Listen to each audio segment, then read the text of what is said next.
समय या फिर युग हिंदी ग्रंथों में एक युग चक्र में 4 युगों का वर्णन किया गया है। सतयुग, त्रेता युग, द्वापर युग और कलयुग। सतयुग 4800 वर्षों का, त्रेता युग 3600 वर्षों का, द्वापर युग 2400 वर्षों का और कलयुग 1200 वर्षों का होता है। यह सभी वर्ष दिव्य वर्ष हैं और एक दिव्य वर्ष 360 मानव वर्षों के बराबर होता है। अतः अगर हम कलयुग की बात करें तो इसकी अवधि 1200 गुणे 360 बराबर 4,32,000 वर्ष होगी।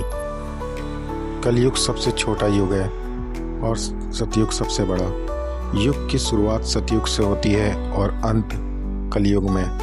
उसके बाद फिर वापस सतयुग शुरू हो जाता है। सतयुग में मनुष्यों की आयु करीब 1 लाख वर्ष की होती थी और उनकी लंबाई 32 फीट होती है।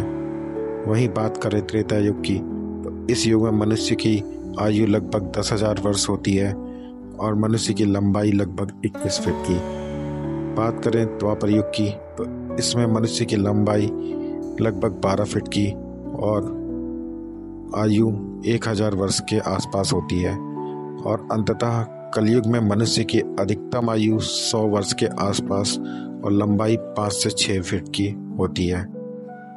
सतयुग में देवी देवता पृथ्वी पर ही निवास करते हैं और उनका स्वरूप अधिक शक्तिशाली और प्रत्यक्ष होता है। जबकि त्रेता युग में भगवान विष्णु ने राम के रूप में अवतार लिया और हनुमान जी जैसे देवता भी पृथ्वी पर मौजूद थे।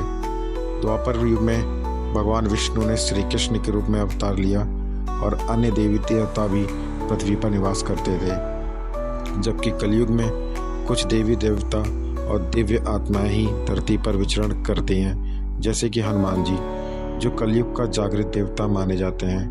हनुमान जी की कलयुग में धर्म की रक्षा का भार सौंपा गया है, इसलिए वे पृथ्वी पर ही रहते हैं और वह अमर हैं।